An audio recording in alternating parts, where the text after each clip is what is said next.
Hello दोस्तों, आप सब लोगों का मेरे चैनल द नेदरलैंड्स पे स्वागत है। आज हम ग्लोबल मार्शल आर्ट का चैप्टर 15 करेंगे।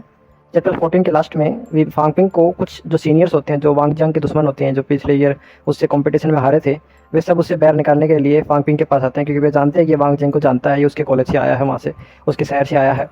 तो इसको ये चैलेंज करते हैं कि तुम्हें हमें बैटल में हराना होगा। और अगर वो बोलता है मैं तो तुम अभी ई रैंक का हूँ और तुम अभी मुझसे ज़्यादा सीनियर हो, बोला कोई ऐसी बात नहीं है, हम तुम्हें टाइम देते हैं, हम तुम्हें 2 महीने का टाइम देते हैं और तुम एक लेवल ज़्यादा से तुम्हें फाइट करनी होगी अपने से। इससे कुछ चैलेंज भी रहेगा तुम्हारे लिए। तो वो फांगपिंग उनके चैलेंज को कबूल कर लेता है और उनको कहता है कि मैं अभी ब्लड बैटल के लिए तैयार हूँ, अब देखते हैं कौन ही जीतेगा। और उसको पता है, फांगपिंग अपने मन ही मन सोच रहा था कि मेरे पास सिस्टम है, मैं 2 महीने में इनके लेवल के आगे पहुँच सकता हूँ। तो फिर अगले दिन हमें फांगपिंग दिखाया जाता है, जो कि अपने टीचर के डोजो में पहुँचता है, जहाँ पर उसे ट्रेनिंग के लिए बुलाया गया था उसकी टीचर द्वारा।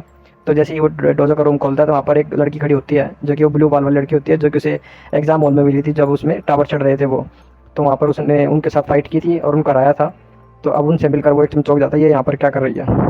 फिर फांगपिंग फॉर्मेलिटी के लिए उसके आगे हाथ बढ़ाता है, हेलो करता है कि मैं फांगपिंग हूँ, और वो अपना नाम बताती है, मेरा नाम जो सोमय है। तभी वह हाथ बस उसका हाथ पकड़े रखता है और 1 मिनट के लिए ऑकवर्ड सी वहाँ पर सिचुएशन हो जाती है। और मन ही मन सोच रहा होता है फांगबिंग ये यहाँ पर क्या कर रही है।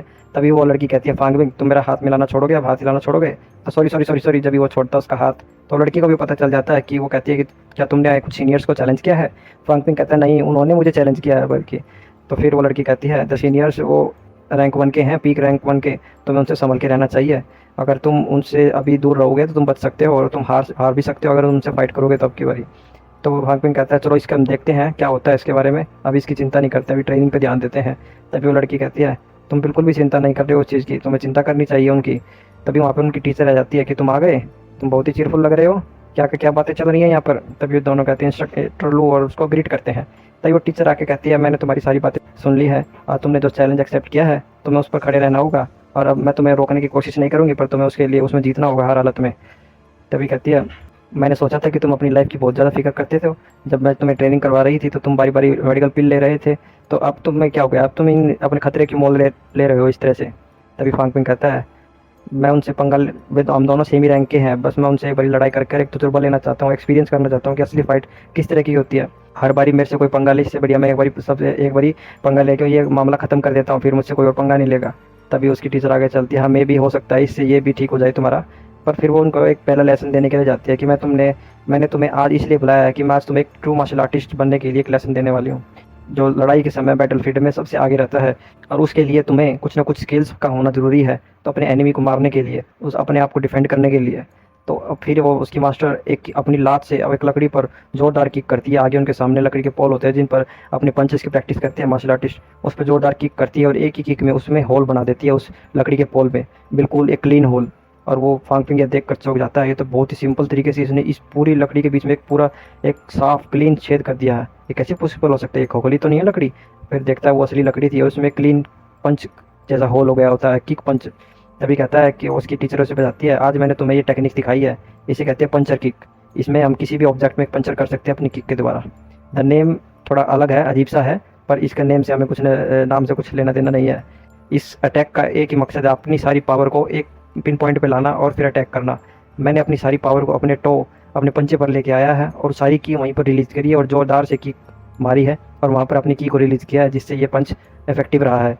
और इसका पर्पज़ यही है स्ट्राइक का कि आप एक ही सिंगल स्ट्राइक में अपने ओपोनेंट को गिरा सकते हो। तभी वो लड़की कहती है कि क्या अगर ये टीचर ये अटैक करने से कोई हमारा ओपोनेंट मर सकता है।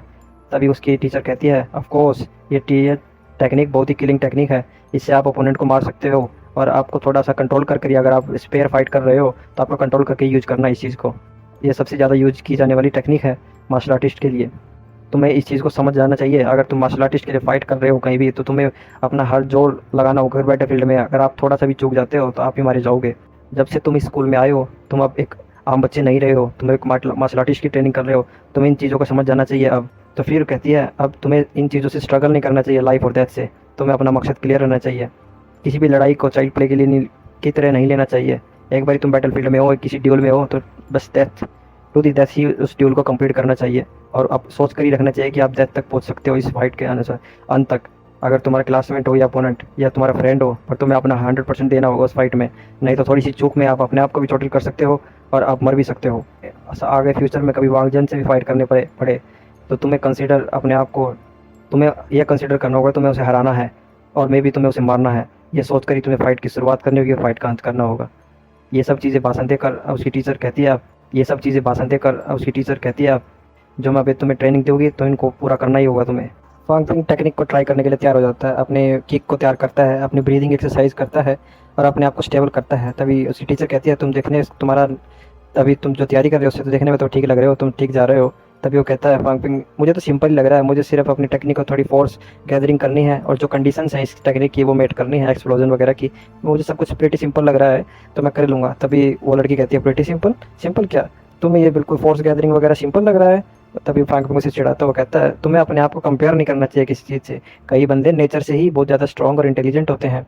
तभी वो लड़की गुस्से में हो जाती है और उस अपना जूता भगा के मारती है फांग पिंग की तरफ और कहती है तुम देखो मैं अभी डेफिनेटली तुमसे पहले इस टेक्निक को मास्टर कर लूँगी। तभी उसकी टीचर कहती है उस लड़की को तुम्हें फांग पिंग तुम्हें टीच कर रहा है, तुम्हें चिढ़ा रहा है, तुम्हें उससे तुम वो थोड़ा अलग है, तुम्हें उसकी चिंता करने की जरूरत नहीं है, तुम्हें सिर्फ अपनी जो ब्रीदिंग है उसको मेंटेन करनी है और रिदम को मेंटेन करना है। तभी वो कहती है यस टीचर मैं वही करती हूँ और वो अपनी कॉन्सेंट्रेट करती है पर गुस्से में कॉन्सेंट्रेट कर रही होती है। उसको देखकर फांग पिंग कहता है मैंने इसको क्या गुस्से में दिला दिया, इतने कोई गुस्सा क्यों कर रही है मुझ पर? तभी उसकी टीचर तो कहती है तुम अपने काम पे ध्यान दो, तुम अपनी ट्रेनिंग पे ध्यान दो, अगर तुम कहीं पर गलत जाओगे तो मैं तुम्हें बता दूंगी। तभी वो कहता है फांग पिंग ओके।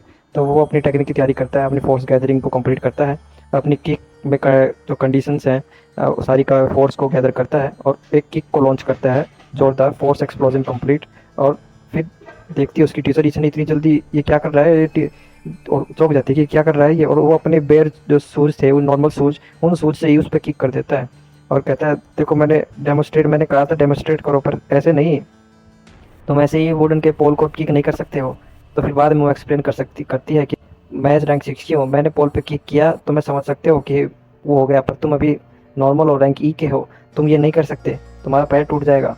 तुम्हें अपने बेसिक्स तैयार करना होगा, तुम्हें सिर्फ अपनी फोर्स गैदरिंग और अपने पैरों को मजबूत करना होगा पहले, फिर तुम्हें ये चीज़ें करने की कोशिश करनी होगी। सो में तुम्हें याद रखना होगा, तुम भी याद रखना, क्लासिक एग्जाम्पल और ब्रोन नॉट ब्रेन, सिर्फ ताकत का इस्तेमाल नहीं करना, अपने ब्रेन का भी इस्तेमाल करना होता है। तो कहती है आज के दिन का इतना ही है, कल देखेंगे, कल बाकी हम रिव्यू करेंगे तुमने क्या सीखा है और हम आगे की ट्रेनिंग का शुरू करते हैं। तो कल इसी समय तुम यहाँ पर आ जाना। तो कहता है मैं एक चीज़ तो भूल ही गई जाते जाते, लॉजिस्टिक डिपार्टमेंट में जाना और वहाँ पे जाके एक प्लेटेड लेदर शूज़ को खरीदना। ये नॉर्मल शूज़ है, तुम इस तरीके की करोगे तो फ्यूचर में अपने आप को नुकसान जरूर पहुँचा लोगे। तो वो डोमेट्री पहुँचता है अपने जाके वहाँ पर, तो अपने दोस्त को आवाज़ लगाता है। उसका दोस्त पीछे से आवाज़ लगाता है मैं यहाँ पर हूँ, मेरी फिक्र मत करो। तो फिर वो अपने काउच पर बैठ कर कपड़े चेंज कर कहता है कि मुझे बहुत दिन हो गए अपने घर पर फ़ोन मिलाए। तो अपने घर पर फ़ोन मिलाता है और हेलो करता है। उसकी बहन फ़ोन उठाती है और वो कहते हैं तुम इतने बिजी हो गए हो, मैंने सोचा तुम भूल गए हो, अब तो तुम हमें फ़ोन बिल्कुल भी याद ही नहीं करते। उसकी बहन कहती है मुझे लगा तुम्हें अभी हमारी ज़रूरत नहीं है, तुम हमें याद नहीं करते। तो उसकी भाई कहता है, चुप हो जाता है, कहता है तुम कैसी बातें कर रहे हो, मैं अपनी फैमिली को ऐसे ही थोड़ा बोल सकता हूँ, तुम मेरे पेरेंट्स हो, तुम मेरी फैमिली हो। तो फिर वो कहती है क्या मेरे पेरेंट्स ठीक है? तो कहती है हाँ वे दोनों ठीक हैं। तो वो पीछे बात कर रहे होते हैं, उनका अंकल आया होता है जो उनके कॉलेज में मिला हुआ था। तो कहता है क्या अंकल आए हुए हैं क्या यहाँ पर? और अभी पूछते क्या फांग कॉल कर रहा है इतनी लेट क्यों कर रहा है, क्या फांग बहुत बिजी हो गया आजकल? तो फिर वो पूछता है कि अंकल पीछे हैं क्या, उसकी आवाज़ सुनकर। तो कहते हैं हाँ अंकल आए हुए, आज वो उनका आना था यहाँ पर। तो वो कहता है उसको उनको मेरी तरफ से ग्रीट करना और कहता है कि मैं सब कुछ ठीक है यहाँ पर बताना उनको। और फिर कहता है मैं तुम्हें एक खबर और बताने वाला हूँ, तुम्हारे भाई ने ब्रेक थ्रू कर लिया, अब तुम्हारा भाई एक मार्शल आर्टिस्ट बन चुका है। तो सभी जो उसकी फैमिली उनको भी सुन जाता है और वे आके खड़े हो जाते हैं कि क्या क्या हमारे बच्चे ने मार्शल आर्टिस्ट बन गया है।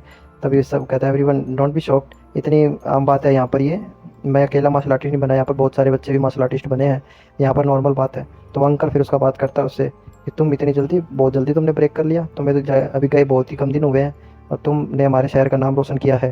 तो कहता है ऐसी कोई बात नहीं है, वो यहाँ पर बहुत सारे जो नए बच्चे आए हैं उन्होंने बहुत सारे जल्दी ही ब्रेक शुरू किया है और सभी के सभी मार्शल आर्टिस्ट बन चुके हैं, तो यहाँ पर आम बात है। तो अंकल भी सोच जाता है ऐसी बात है यहाँ, तो अब की बारी तो हाई क्वालिफाइड स्टूडेंट्स हो गए हैं, इसका मतलब अच्छी क्वालिटी के स्टूडेंट्स आए हैं बच्चे वहाँ पर। तो उसकी बहन पीछे से कह रही होती है अंकल टान मुझे अपने भाई से बात करने दो। तो उसके पापा को लेकर चला जाता है वो अंकल टान, कहता है मिस्टर फांग हमें कुछ बात करनी होगी, अब तुम्हारा लड़का मार्शल आर्टिस्ट बन चुका है, तुम्हें अब ये छोटी मोटी सिक्योरिटी की गार्ड की नौकरी छोड़नी होगी, मैं तुम्हें एक नई नौकरी दिला देता हूँ। ह्यूमन रिसोर्स HR डिपार्टमेंट में एक पोस्ट खाली है, तुम वहाँ पर जाना कल ऑफिस में और मेरा नाम ले देना और तुम्हें वहाँ पर एक सेक्रेटरी असिस्टेंट की जॉब मिल जाएगी। कहता क्या बात कर रहे हो सर आप, ऐसा हो सकता है, मैं ऑफिशियल स्टाफ बन सकता हूँ मेरी बच्चे की बदौलत? तो बहुत ही अच्छी बात है।